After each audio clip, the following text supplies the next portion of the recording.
Hello friends, welcome to our new blogs. বেশ কিছুদিন আগে আমরা চলে গিয়েছিলাম পশ্চিমবঙ্গ রাজ্যের হুগলি জেলায় অবস্থিত একটি বিশেষ পর্যটন কেন্দ্রে।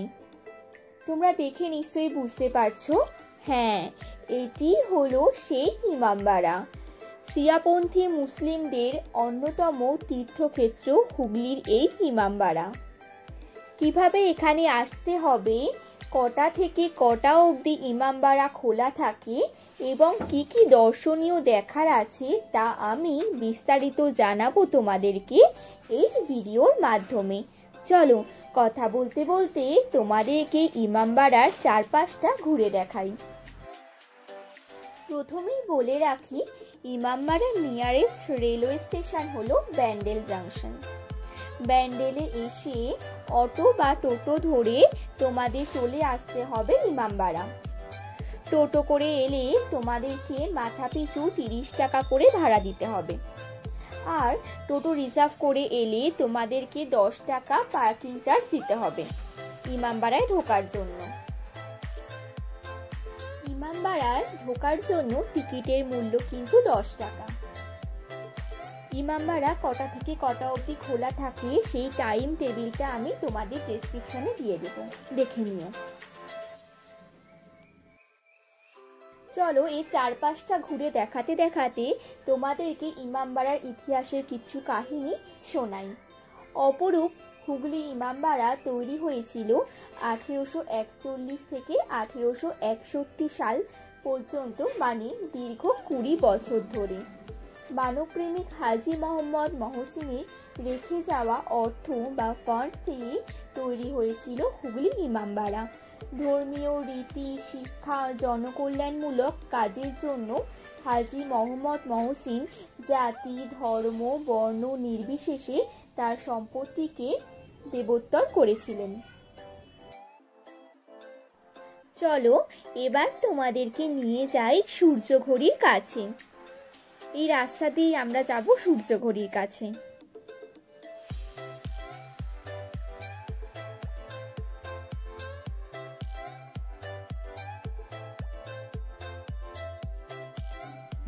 ভালোভাবে এই ছায়াটা লক্ষ্য করলেই তোমরা বুঝতে পারবে ঘড়িতে ঠিক কটা বাজে।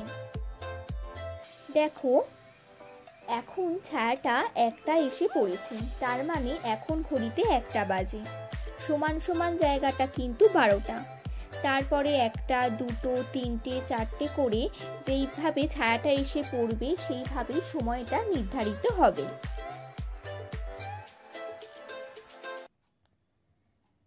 চলো, তোমাদেরকে এবার একটু গঙ্গার ধারটা নিয়ে যাই, সেখানটা ঘুরে দেখে আসি আমরা। অপরূপ সুন্দর জায়গা, আশা করছি তোমরা এলে তোমাদেরও ভীষণ ভালো লাগবে। একটু বিকেল করে আসবে, তখন পরিবেশটাও অনেক সুন্দর থাকবে, আর আশা করছি তোমাদের ভারী ভালো লাগবে।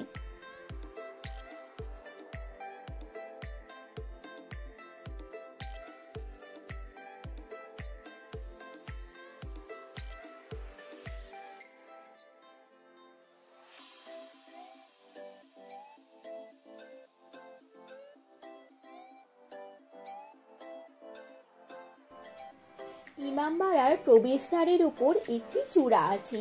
এর উচ্চতা আনুমানিক 150 ফুট। চূড়াটিতে উঠবার জন্য 2 দিক থেকে সিঁড়ি আছে।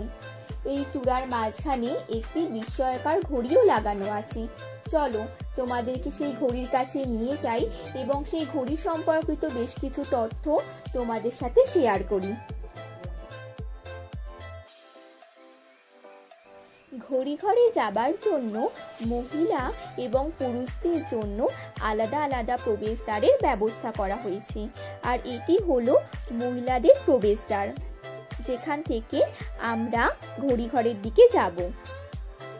মীর কেরামত আলী 11,721 টাকা দিয়ে বিলেত থেকে আনিয়েছিলেন ঘড়িটা। ঘড়িটিতে সপ্তাহে 1 দিন দম দিতে হয়।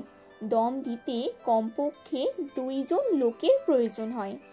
দম দেওয়ার জন্য যে চাবিটি ব্যবহৃত হয় তার ওজন প্রায় 20 কিলোগ্রাম।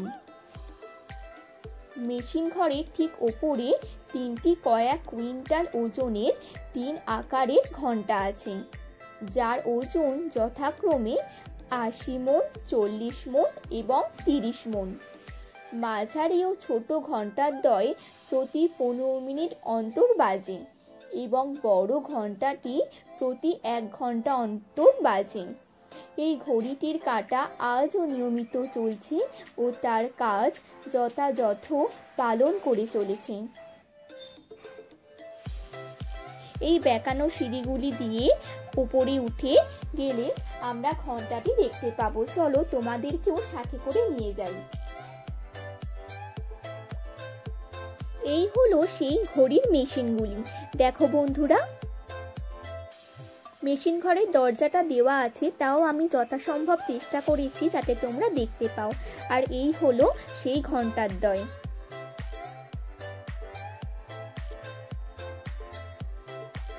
এর ভেতরে যাওয়া নিষেধ, তাই বাইরে থেকে সকলকে দেখতে হবে।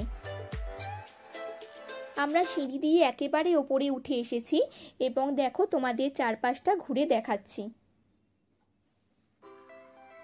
সেই গঙ্গাটা যেখানে তোমাদেরকে নিয়ে গিয়েছিলাম।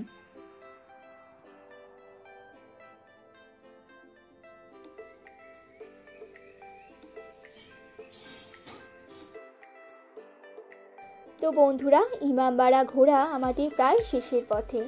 এরপর আস্তে আস্তে সিঁড়ি দিয়ে নিচে নেমে টোটো ধরে স্টেশনে যাবার পালা। তবে বন্ধুরা, একটা কথা না বললেই নয়, ইমামবাড়া কোনো মসজিদ নয়।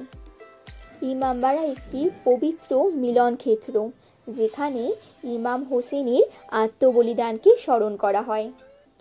জাতি, ধর্ম, বর্ণ নির্বিশেষে সবার জন্য ইমামবাড়ার দরজা খোলা।